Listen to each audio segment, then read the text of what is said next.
Yun pong pag-penalize po sa toll operators, wala po yun sa JMC. One-sided po yung JMC kasi pag kami ang nag-create ng obstruction sa traffic, kami mape-penalize. Pagpalpak yung system na ginagamit ng mga tollways concessionaire at nag-create ng napakahabang traffic, hindi sila mape-penalize. At kayo naman, TRB, bago ninyo bigyan ng penalty yung Pilipino, ayusin nyo muna yung sistema. Kung ano na lang ang maisipan po natin masyadong naabuso po yung power. Balikan ko lamang po, naalala ko yung wearing of face mask. Ang equivalent na ginawa po ng LTO doon, reckless driving yung wearing of face mask. So ang dami pong problema, Mr. Chair. So ang kapal na mukha ninyo. Kasi ang hirap na nga ang mga mamayan na mag-struggle sa liit ng sweldo. Tapos ito pa yung gagawin ninyo, no? So talagang TRB, yung Toll Regulatory Board, nagagalit po ako sa inyo. We recommend the scrapping or the delay in the implementation of this. Good morning po, Mr. Chair. Good morning po sa lahat. Narinig po natin kanina ano yung violation doon sa JAW kapag insufficient funds yung mga RFIDs natin. So sinasabi po ng DOTR, obstruction of traffic. So doon tayo ipe-penalize. Kapag nag-create na kasi insufficient balance tayo, magke-create ngayon ng traffic kasi tatawid pa yung nasa booth para itap yung ID natin. Ngayon, kung sufficient naman yung balance natin o maraming laman yung RFID natin, yung wallet natin at hindi tumaas, nag-cause ng traffic, yung concessionaire po ba o yung tollway concessionaire, nakalagay po ba sa JMC na pwede rin silang i-penalize? Ano ito? Ano yung penalty nila? Dahil nag-create din po ng obstruction of traffic. Kung wala po kasi, one-sided po itong JMC na to. Mr. Chair, yun lang po, Mr. Chair. Salamat. Anybody from DOTR who will answer that? Mr. Chair, Yes. yun pong pag-penalize po sa toll operators, wala po yun sa JMC, sa separate guideline po yun ng TRB, yun pong tinatawag natin na minimum performance specification, standards and specifications na, ayan, binigyan ko po kayo ng kopya, Mr. Chair. If I may, Mr. Chair. So one-sided po yung JMC kasi pag kami ang nag-create ng obstruction sa traffic, kami mape-penalize. Pagpalpak yung system na ginagamit ng mga tollways concessionaire at nag-create ng napakahabang traffic, hindi sila mape-penalize. So, Mr. Chair, I will leave it to you. Thank you. Thank you. Mr. Chair, Yes, Kaobet. good morning to everyone. Maraming salamat po, Mr. Chair. Sa akin pong pananaw at palagay ko ito na yung pinakamaganda. Ayusin na muna po, Mr. Chair, ang sistema bago natin ituloy ang mga implementation. Sapagkat kung maayos ang sistema ng TRB, ng both NLEX and SouthLEX, palagay ko po yung mga pinag-uusapan natin pwede natin i-implement. Pero hanggat may problema po ang sistema nila, yung pong naranasan nyo, Mr. Chair, naranasan ko rin. At sinabi ni Ariel, naranasan niya. At marami po hong nakakaranas ng ganyan. Kanya siguro sa TRB, kay ED Orculio, siguro po ayusin muna yung sistema. Sapagkat marami hong mga pangyayari na talagang naaapektuhan ang motorista. Kung maayos na po ang sistema, Mr. Chair, pwede noon nating implement lahat yung mga dapat na i-implement at nang noon magkaroon naman po ng disiplina ang ating mga motorista. Yun lamang po, Mr. Chair, at maraming salamat po. Thank you. Anybody else who want to say something? None?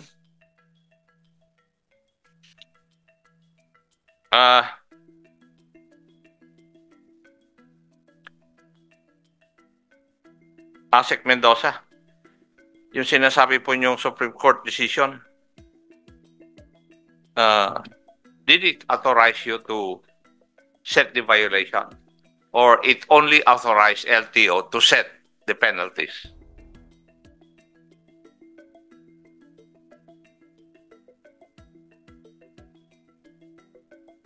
One moment, sir. Let me. Okay.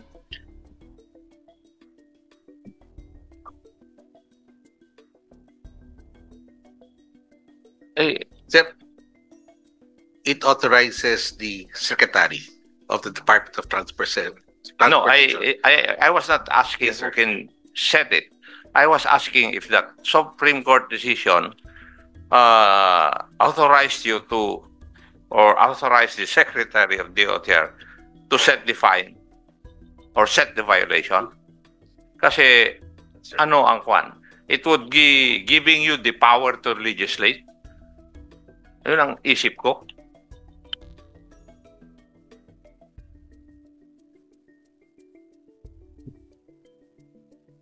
Sir, I think if the rulemaking power is part and parcel of setting the violation and the penalty itself, Mr. Chair. Teka. Meron tayong principle sa batas. What the law does not include, we should not include. Tama? Correct, sir. Ngayon, the decision of the Supreme Court would be considered as part of the laws of the land. Tama?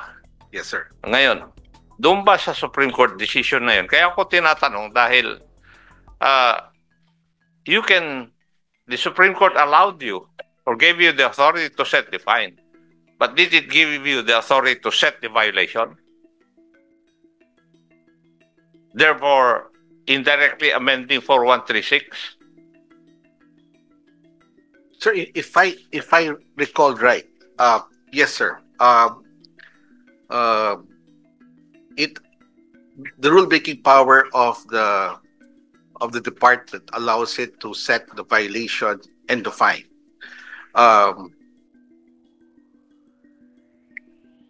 If I recall right, sir. Yeah. Tinatanong ko lang. Kasi yun ang ginawa mong legal basis eh, Yes, sir. which I am questioning. Because if you look at the JAO 01-2014, it sets up violations and fines different from what was provided for in 4136, sir. May mga pagkakaiba, sir.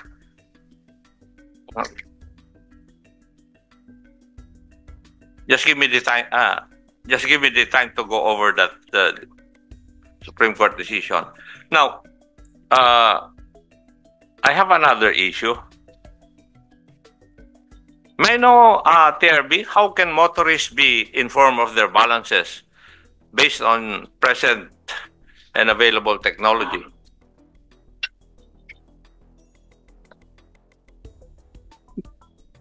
Mr. Chair, meron po tayong tinatawag na toll fee indicator pag pumasok po tayo sa tollway. Toll fee indicator po, meron po tayong toll fee indicator. Oh, ako, bihira akong umakyat sa siyudad ng Baguio, hindi ko alam yung aking balances. Pagpasok ko ron, nandun na ako eh. Saka lalabas yung nakulang o insufficient yung aking load. Opo, ang second po, meron pong dinevelop na app yung ating mga toll operators ngayon. Makikita din. Huliin mo na ako eh, dahil nga kulang na yung kwan eh. Nakalagay doon na kulang na yung aking load eh. Ito yung second offense eh. Di ba? Opo. May may yung pong inaano ngayon ng board, nire-require ngayon is yung push button notification. Oh. Na bago pumasok po yung motorista, Naka-install na ba yun? ang alam ko po, Yes or no? meron na po yata yung mga ano. May I ask the toll operators, is there such a thing there now? Yes? Yeah.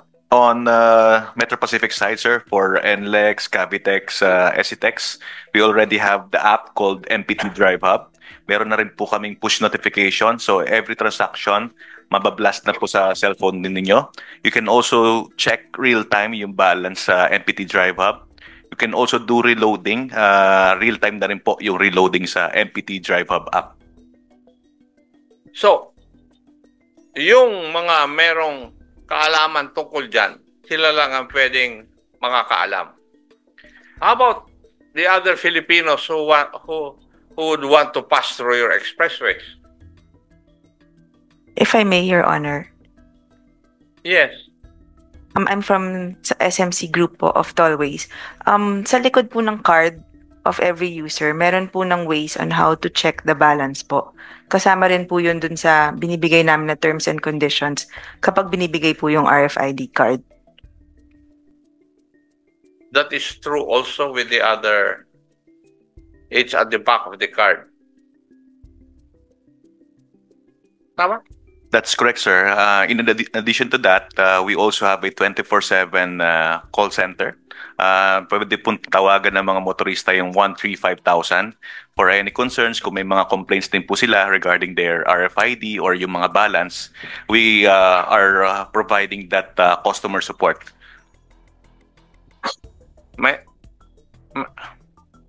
Bago ako magpatuloy, let me recognize pala the presence of the Honorable Franz Castro, representing ACT Teachers Party List. Magandang hapon po. Ayan. Honorable Busita, alam mo ba yun? Hindi, yung sinabi, alam mo. Actually, Mr. Chair, kakabalik ko lang at may tumawag sa Hindi nga, alam ko yung Honorable Gutierrez, do you know yung sinasabi nila ngayon, yung mga toll operators? Yes, Mr. Chair, hindi ko po alam yung nabanggit nila. Alam po ninyo, kung kami nga na congressman, hindi namin alam yun. Ano pa kayang ordinaryo na Pilipino na gumagamit po ng expressway?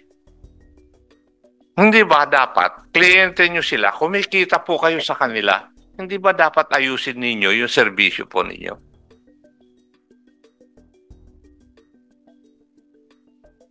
At kayo naman, TRB, bago ninyo bigyan ng penalty yung Pilipino, ayusin nyo muna yung sistema. Kasi kung hindi maayos yung sistema, magkakaroon tayo ng kaguluhan. Di ba? Kasi kung maayos yung sistema, wala naman siguro magrereklamo ng mga tao sa aming opisina. Di ba? Sabihin nyo nga sa akin, may irereklamo pa ba yung Pilipino kung maayos yung sistema?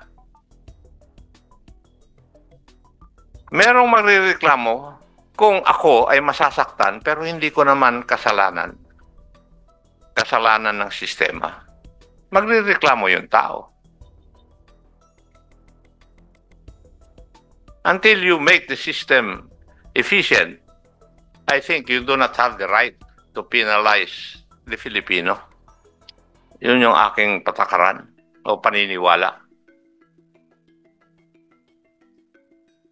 Kaya ito, to tell you frankly, before maghiwa-hiwalay tayo, I am against your circular as chairman of this Committee on Transportation. And maybe I will come up with a resolution to be signed by all the members of this committee. Kasi unang-una, sabi ni Honorable Busita at saka ni Mr. Lim, walang consultation to eh. Wala kayong consultation na ginawa. Samantalang doon sa ibang project ninyo, gumagawa kayo ng consultation. Why this? Wala.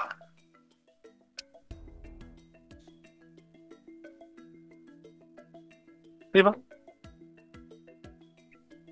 Kung masagot nyo na po yung aming mga hinaing dito, na nagre-representa ng mga hinaing ng mga bawat Pilipino na nire-represent namin, ay tututulan po namin. Kasi pati kami, na-experience namin yung na-experience nila. I hope that's clear. From the tollway operators and concessionaires, do you want to say anything? Mr. Chair, if I may. Wala? Wala? Yes? Mr. Chair. Yes, please proceed. Sir, we actually, Mr. Chair, we actually welcome yung deferment ng JMC implementation. In fact, we recently wrote a letter to DOTR Secretary telling him of the possible or the pending requirements for this to be fully implemented. We listed down in the letter yung mga prerequisites for a proper implementation of the JMC.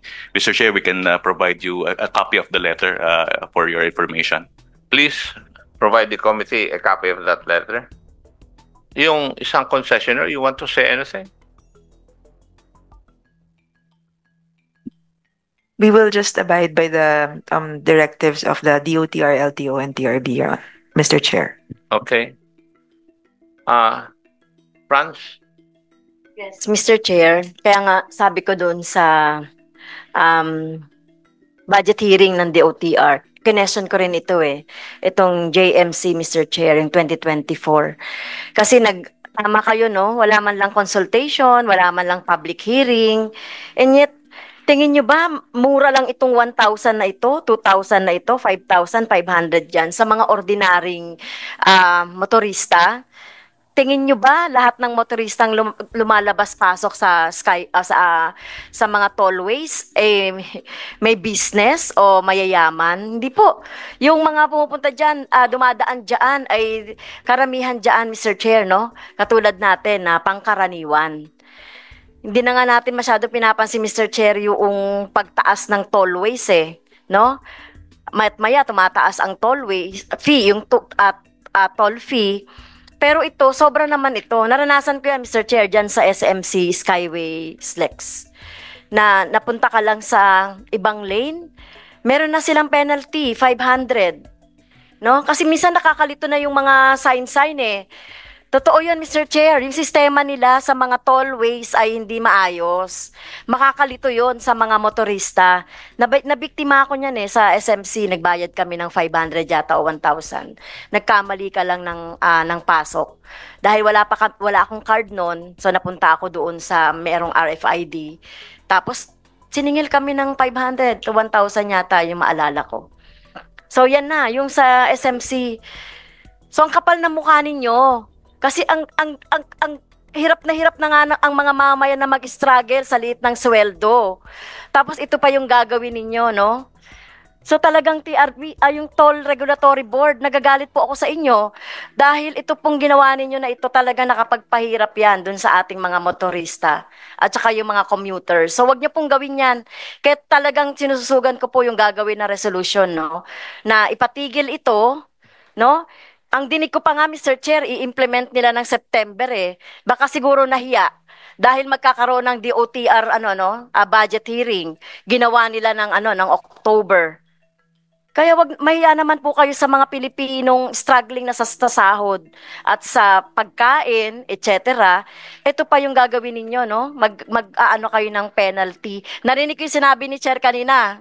Pagpasok ko dito, arbitrary ang ginawa, no, Mr. Chair. Kaya talagang tulong tayo, Mr. Chair, para mawala ito at mag-consult muna kayo, no, doon sa ating mga kababayan o sa ating mga motorista at sa amin dito sa Kongreso po. Kasi kung nagawa niyo yan noon, ngayon hindi natin yan papayagan, Mr. Chair.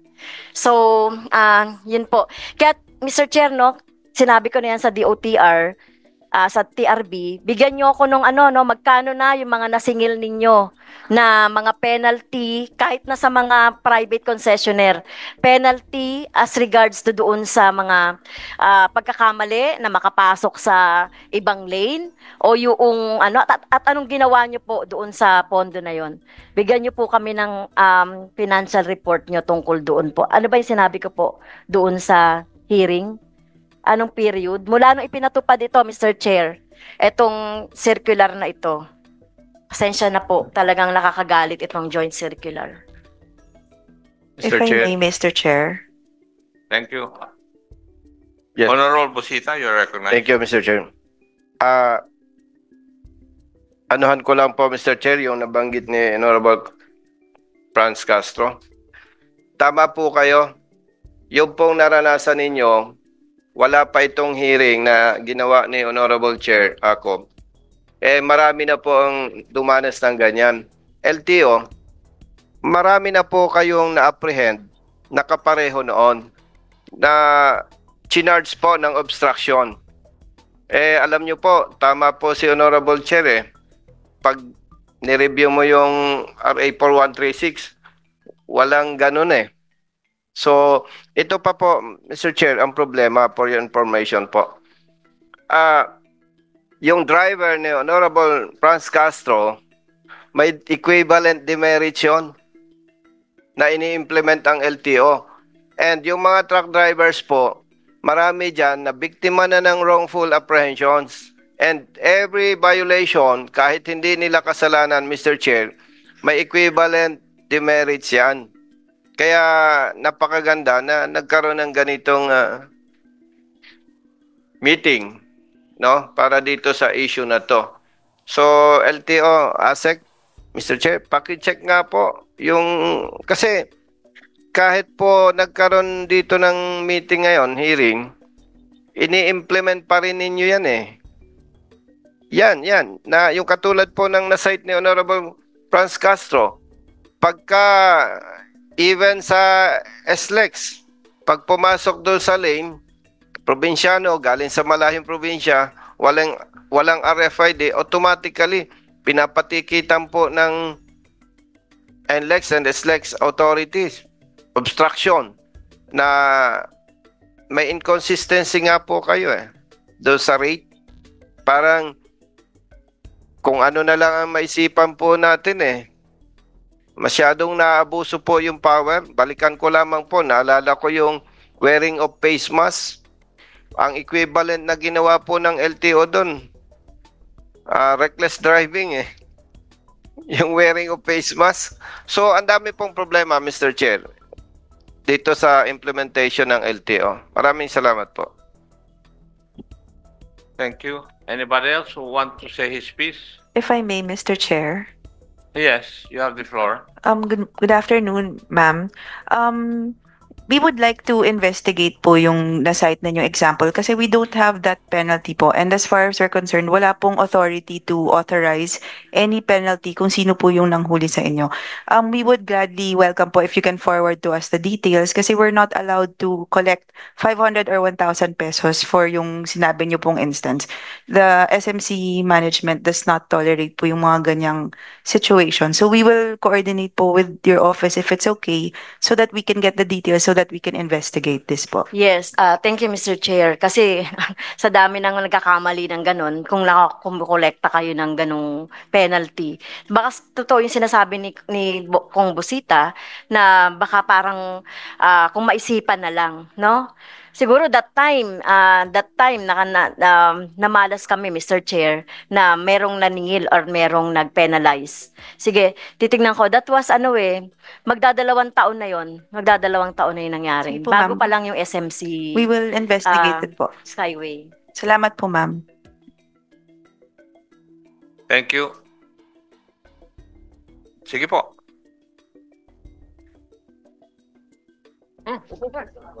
Magandang hapon po uli.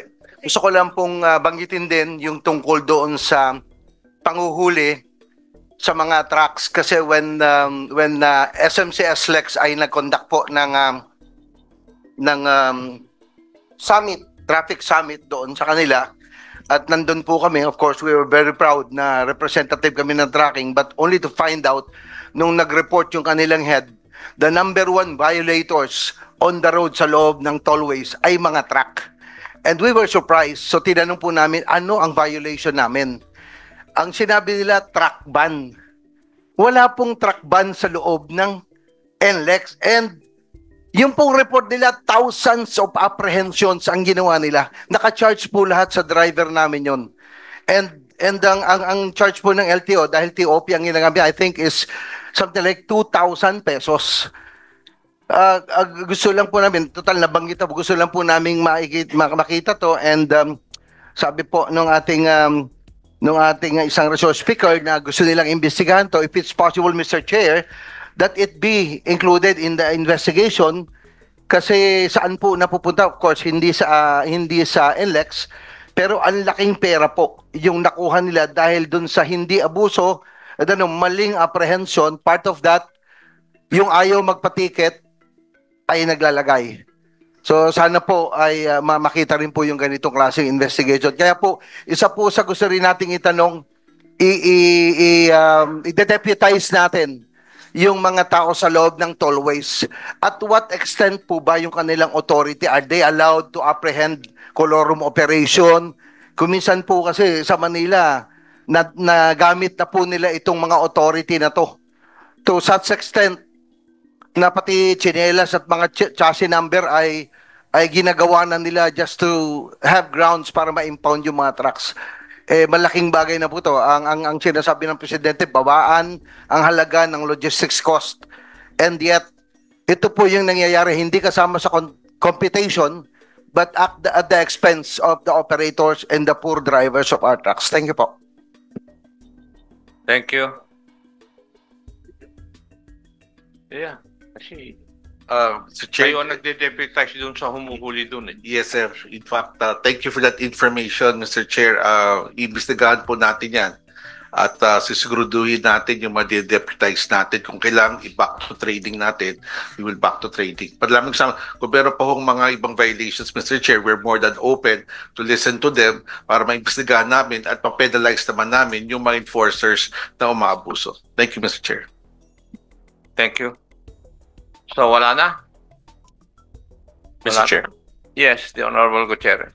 Chair, when we began this hearing, we were anticipating a briefing regarding the TRB on the implementation of this supposed joint circular, and we were expecting yung positive developments considering that the deadline was fast approaching. However, this representation takes note of the developments that appeared through the questioning of Congressman Busita, Congressman Caps, and of course the good chairman. It irks us, I guess, Mr. Chair, yung nabanggit na it takes two to tango. But it seems to be the TRB has a preferred partner. Yung supposed 50-50 na expectation discipline sa motorist, sa experience pa lang po namin, I don't know if our message is coming across. Sinasabing parang 50-50 burden. Pero for the every one time po na ako na ubusan ng balance, 10 times po ako nagkaroon ng RFID barrier problems, which is also with Kong Busita. So 50-50 po ba yun? It seems to be 1:10 or even more. And they don't even have any studies. So Mr. Chair, I just want to manifest my support for any resolution or motu proprio move for this chairman, for this committee to investigate. And in anticipation of that, Mr. Chair, my request for the following documents. Although we have not yet moved for it, I think since it's related to the briefing, I can move for the documents. Thank you very much, Mr. Chair. Mr. Chair, may we request from the TRB all documentation as to penalties collected from motorists, penalties collected from the operators. May we also ask for the same documentation from the operators regarding penalties collected from all of the motorists who have passed by. We'll also ask from the LTO, Mr. Chair, all documentation they have as to collected penalties. May we also ask, Mr. Chair, for guidelines regarding to the current implementation of the RFID system. May we ask also, the TRB has made a grand show of how during this administration may mga bagong penalties. May we ask, Mr. Chair, for the guidelines on the penalties being imposed on operators for failure to appear to any standards. May we also ask, Mr. Chair, for guidelines on interoperability of the two operating providers. May we also ask, Mr. Chair, for the guidelines on any standards that they may have imposed on the operators regarding tolls and expressways. That's all. Thank you very much, Mr. Chairman. TRB and LTO, please coordinate with the Honorable Gutierrez kasi ang bilis niya binasa yung requirements. So you can get the requirements of the Honorable Gutierrez from his office and kindly comply. Kailan po kayo makapag-comply? Next week, Your Honor, early next week, we will submit. LTO? Yes, sir. We'll comply next week, sir. See, I think the Honorable Gutierrez is ready for an inquiry and aid of legislation. Nakikita ko na yun ang kailangan nyo eh. But anyway, the COMSEC is directed to prepare the resolution expressing the sense of this committee that we recommend the scrapping or the delay in the implementation of this until the committee will be satisfied with whether the systems are efficient. Yun ang aming gagawin na resolution to be signed by the members of this committee. And if any member will file a resolution to investigate this in aid of legislation, gagawin namin. So, are there any questions? Your Honor, Yes. if I may, gaya po nung sinabi po namin nung sa simula, sa DOTR po, nagpapasalamat kami sa committee hearing natin today or briefing, and as stated earlier, lahat po ng sinabi ng ating mga resource person, ng ating mga kongresista, yun po ay i-relay namin fully sa ating DOTR Secretary, and all the informations, concerns will definitely be heard and discussed, and lalo na po yung sinabi nyo ngayon sa DULPO. Again, thank you, Congressman Akop, sa inyong lahat. Thank you.